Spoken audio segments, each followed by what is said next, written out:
Reid's life was a meticulous grid of predictable order. Each morning, the same lukewarm instant coffee brewed in the communal kitchen of the research station, followed by the familiar, hushed hum of servers and the dry rustle of aged paper. He was an archivist, his days spent deep within the station's climate-controlled vaults, meticulously cataloging historical weather patterns and geological surveys. The building itself, a utilitarian sprawl of concrete and tinted glass, felt like an impenetrable fortress against the chaos of the outside world, a sanctuary of logic and data. He thrived on the certainty of numbers, the immutable facts, the absence of ambiguity. His world was a series of neat, predictable corridors, and he preferred it that way. Then, the letter arrived.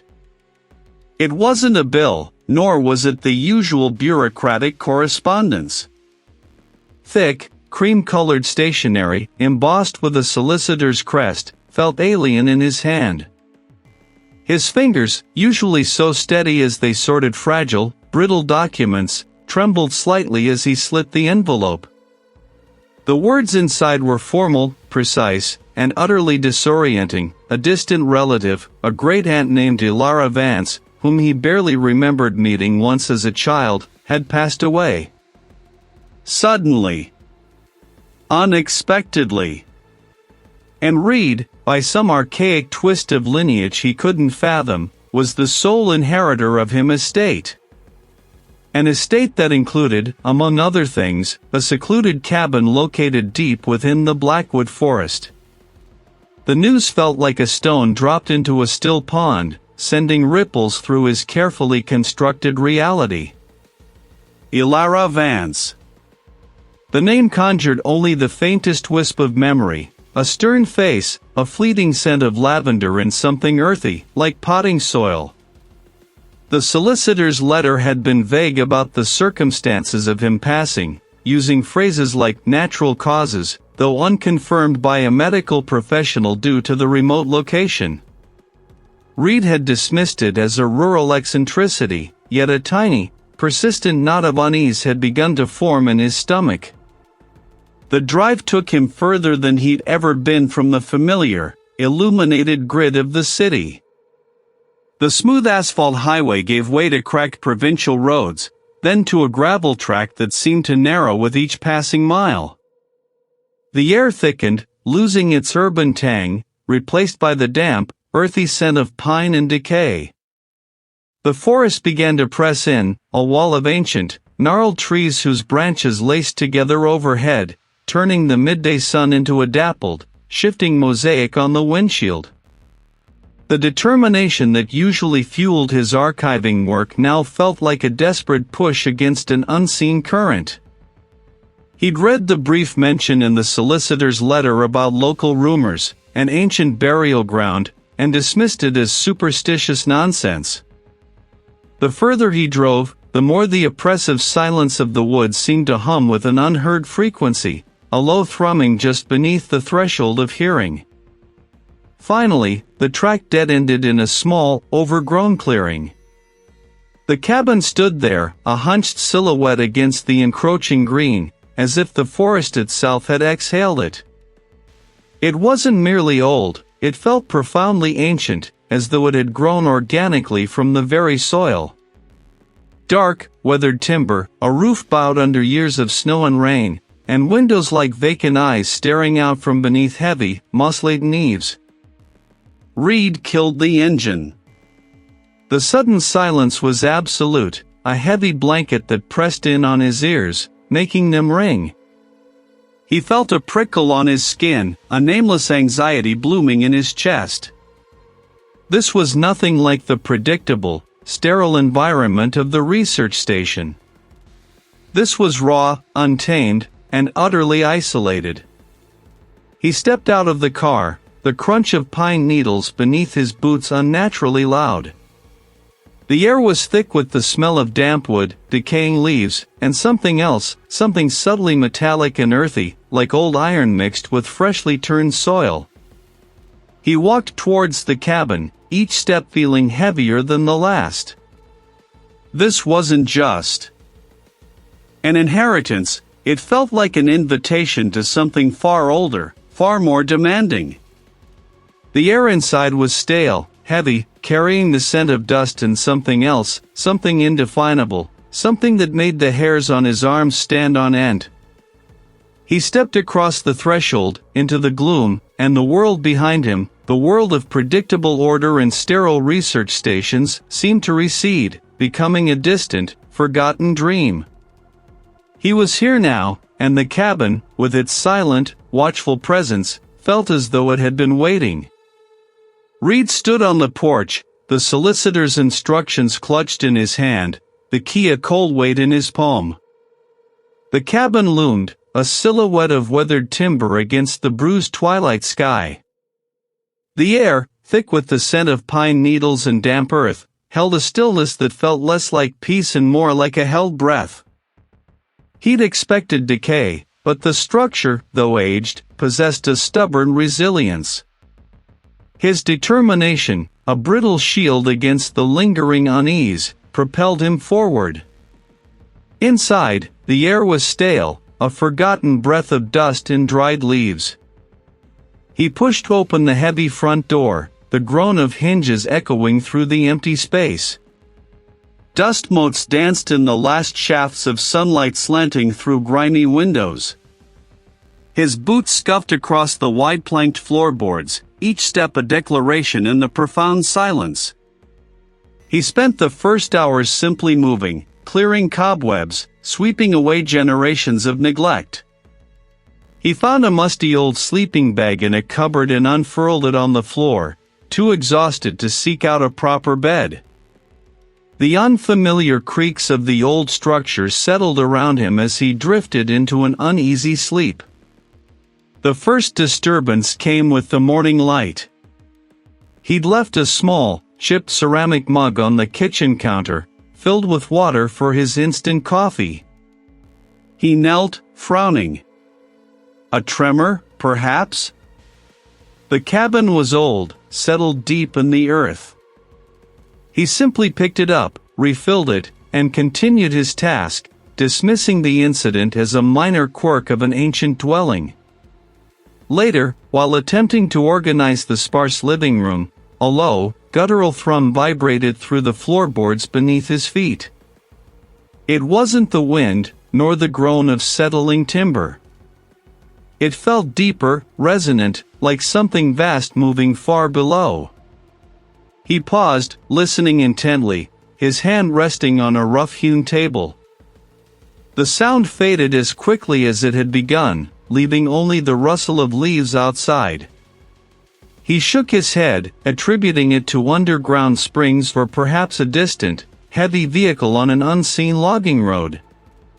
The forest, after all, held its own chorus of unseen movements. He worked methodically, his hands aching from the unfamiliar labor. The cabin was larger than it first appeared, with a narrow hallway leading to what seemed to be a study. Sunlight struggled to penetrate the thick layer of grime on the single window. He spun around, but the forest beyond was still, the trees unmoving. A trick of the light, he told himself, or a bird taking sudden flight. Still, a prickle of unease traced its way up his spine. That afternoon, he stumbled upon a small, locked chest tucked away in a recess beneath a loose floorboard in the study. He pried it open with a sturdy screwdriver, the drywood groaning in protest. Inside, nestled amongst brittle, yellowed papers and a collection of tarnished silver trinkets, lay a thick, leather-bound journal. Its cover was unadorned, save for a single, deeply etched symbol that resembled a twisted root system. He pulled it out, the leather rough beneath his fingertips. It felt heavier than its size suggested. The first few pages detailed mundane observations, weather patterns, and plant growth, written in a precise, spidery hand, Elara Vance's, he presumed. But as he turned the pages, the entries grew more erratic, the handwriting more frantic. Each was carefully labeled, not with a date, but with a coordinate and a designation, Site Epsilon Research Station. The words research station snagged his attention, drawing a stark line through his determined rationalizations. He flipped back, scanning earlier entries. Elara Vance, it seemed, wasn't just a recluse. He had been observing, documenting something. And the anomaly she described, the subtle shifts in reality, the peculiar sounds, mirrored the very things he had just experienced. They were part of a pattern, meticulously recorded in the journal. He wasn't alone in noticing. Reid reread the phrase, research station, again and again, letting the words sink into his marrow. The cabin, this secluded, ancient structure, wasn't just a hideaway for a distant relative, it was a site of observation. Elara Vance hadn't merely lived here, he had watched, documented. The anomalies she described, the subtle shifts in perception, the way the air seemed to thicken, they were data points in her chilling chronicle. His earlier dismissals, the casual explanations he'd constructed, crumbled like dry earth. He wasn't imagining things. Someone else had seen them too. The revelation was a cold draft down his spine, far colder than any localized chill he'd felt. He looked around the cabin, no longer seeing rustic charm but a laboratory, a crucible. He tried to rationalize it as the wind, but the air inside was still, heavy. Over the next few days, the cabin's unsettling phenomena escalated with a methodical, disquieting rhythm. It began subtly, a book falling from a shelf in the dead of night, landing with a soft thud that echoed disproportionately. Then, the scent of damp earth and something acrid, like burnt leaves, would drift through the rooms, despite closed windows and no fireplace use. He'd find small objects, a ceramic mug, a set of keys, moved from their accustomed places, only to reappear later, sometimes in plain sight, sometimes tucked away in an impossible nook. He froze, eyes wide, watching the arc grow wider until it seemed poised to fly from its hook. There was no breeze, no tremor in the floorboards. The movement was deliberate, impossible. He watched, helpless, until it gradually slowed, returning to an unnerving stillness. His breath hitched, a knot tightening in his chest. This was no trick of the mind. Reid knew he couldn't stay passive. He had to understand. His laptop, which he'd brought for work, became his primary tool. The internet connection was sporadic at best, a frustrating dance of signal bars, but he persisted, driven by a growing, desperate need for answers. He started with Elara Vance, searching for any public records, obituaries, or academic affiliations. Little came up beyond the bare facts of her sudden, unexplained passing. He broadened his search to the cabin itself, and the surrounding forgotten forest. He scoured digitized local archives, old land deeds, and historical society records. The cabin, he discovered, was far older than he'd initially guessed, its foundations laid over 2 centuries ago. Its previous owners were a fragmented lineage, many of whom had met untimely ends or simply vanished. One archived newspaper clipping from the late 1800s caught his eye, a brief, sensationalized account of a family, the Vances, who had mysteriously abandoned their homestead near the woods, leaving everything behind. The article vaguely alluded to unnatural occurrences and a binding pact broken. A binding pact. The words resonated with a sickening thrum, connecting to a half-remembered fragment from Elara's journal, something about an ancestral obligation. He kept digging, his fingers flying across the keyboard whenever the internet connection held, ignoring the way the cabin groaned around him, the way the air grew heavy with an unseen presence. He found another document, a scanned handwritten will from the mid-1700s, detailing land transfer. The firstborn's blood for the earth's slumber. Reid's vision blurred for a moment. He blinked, trying to clear the sudden fog in his mind. The firstborn's blood. He wasn't a firstborn, but the implication of sacrifice, of a malevolent demand echoing through generations, was unmistakable. A low, guttural growl, too deep for any animal, vibrated through the floorboards, rising slowly, steadily, until the very air around him seemed to hum with it. He slammed his laptop shut, the click echoing like a gunshot.